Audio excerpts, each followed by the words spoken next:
Hey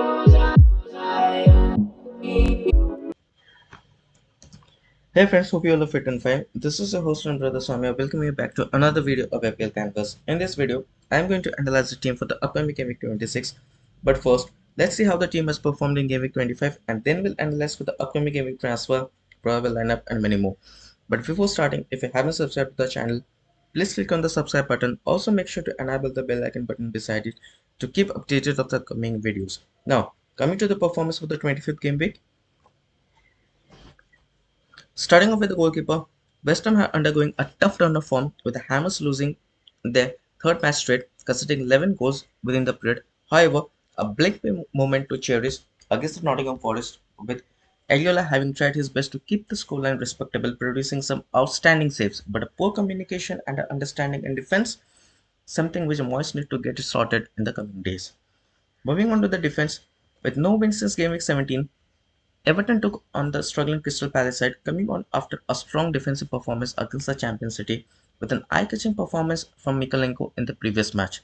The Ukrainian showed his attacking prowess with one attempt at goal, creating 3 goal-scoring opportunities, also dominating in aerial battle, having won 5 head-on duels, which is more than the last 3 matches combined.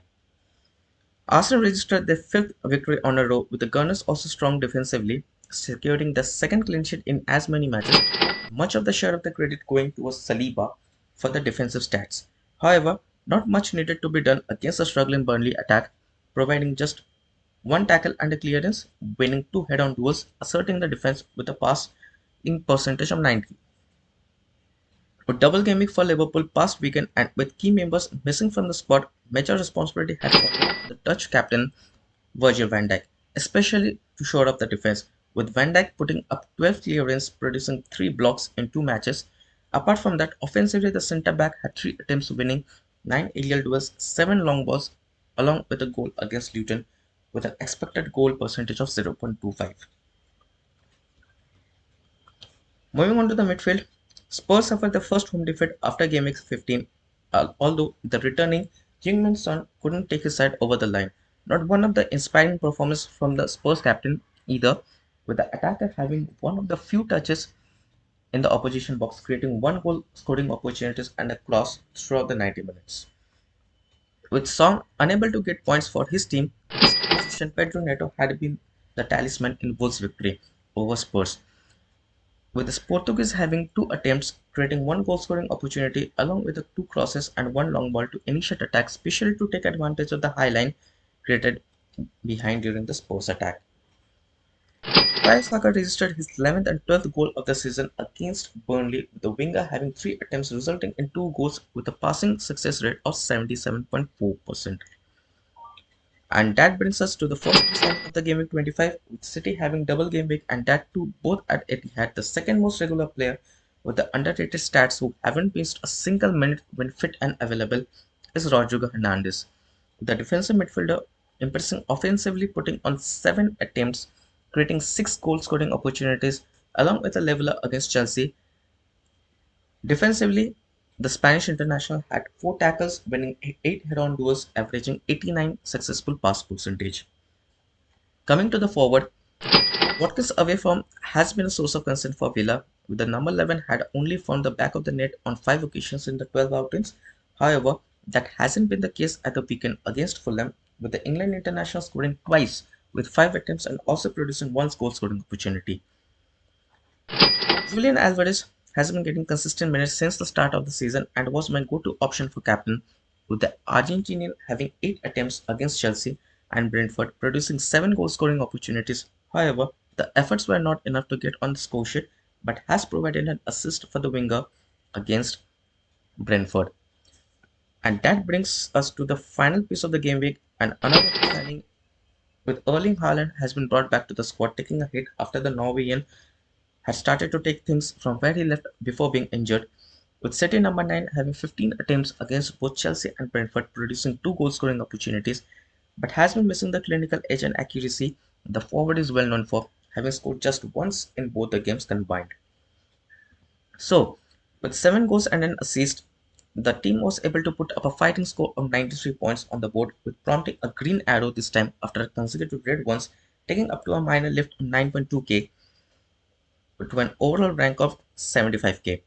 Now, coming to the transfer, just one change from the previous game week, with Spurs having a blank game week next and Pedro Porro out injured, with Spurs also having been able to take a clean sheet since game week 17.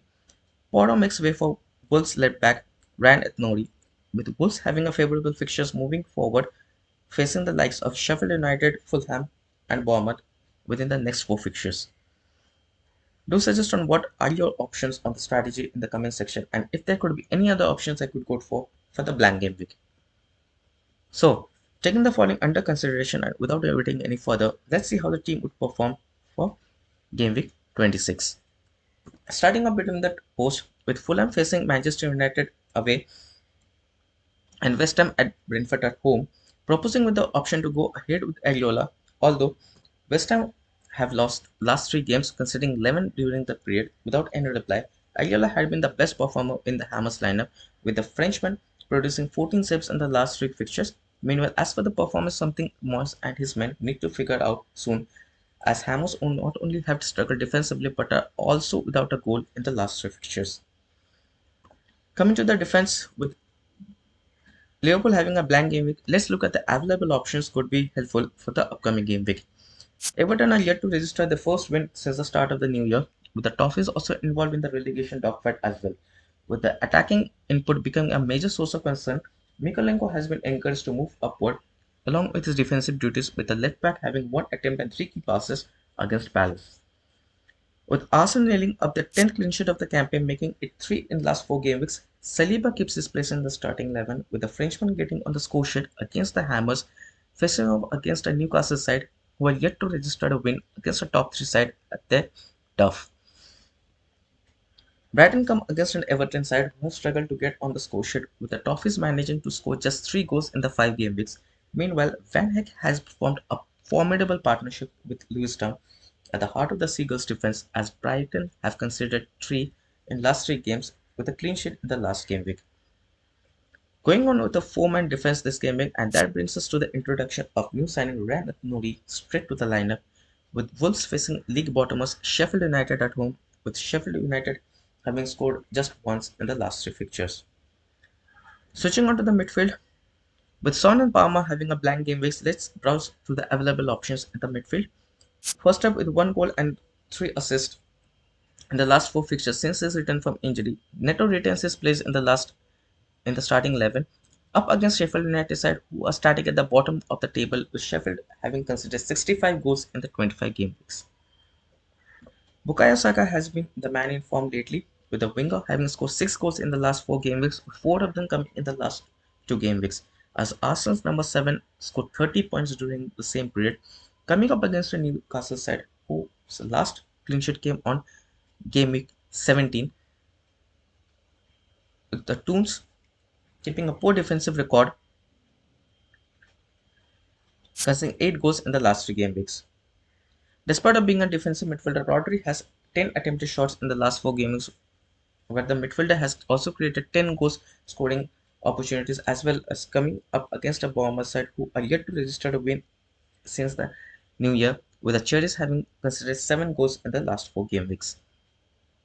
Finally, moving on to the striker, Aston Villa have a pretty decent record at home, with the number 11 fighting again. The England international has been on a great run of form with 4 goals and 3 assists in the last 4 game weeks. Observing a closer look on the attacking stats, as the goals tally could improve moving forward, with the Watkins having registered 15 attempts in the last 4 game weeks. With KDB undergoing a minor fitness issue, with Grealish also out of the clash, and that only cements the available minutes for the Argentinian international, with the forward having 10 attempts in the last 4 game weeks, however, could only provide 1 assist during the period. Erling Haaland started off from where he left before being out injured, with the number 9 producing 15 attempts in the past double game week fixtures. However, with the brilliance of Flecken and Chelsea defense, the oppositions were successfully able to neutralize the majority of the attacks. Meanwhile, with City dropping points against Chelsea, the Blues are still 4 points away from top of the table. However, with the game in hand coming up against Bournemouth side next, who have conceded 6 goals in the last 3 game weeks. Now coming to the captaincy, couple of options with City coming up against Bournemouth, with City try to cover the gap to the top of the table, which makes Erling Haaland the favorable one. Other than Haaland, Saka faced of against Newcastle, who have been leaking goals, with Saka having scored 4 goals in the last two fixtures. However, for me, a risk worth taking, owned by just 6.2% of the owners. Pedro Neto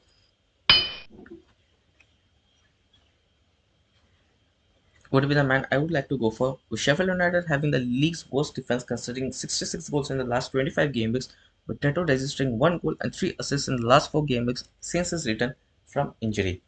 Do let me know who would you be your captain for this game week. Is going after the obvious ones a safe option, or is it worth taking risk of opting for a differential one? And that's all for the analysis. Make sure to keep an eye at the comment section. If any further changes are made, we'll keep you updated there. Also, if you like this video, do smash the like button and share it with your friends, colleagues, families. And don't forget to subscribe to the channel. Also, do share your thoughts on the possible changes, transfers, captaincy pick, and any other suggestions you want to convey on this video. Feel free to share in the comment section and let me know what possible changes or any strategies you're thinking of for the upcoming game week. Let's make it an interactive section. Till then, take care, tada, goodbye. Meet you with the updates from the upcoming game week. Stay tuned to the channel. Till then, stay safe and let's make the journey interesting.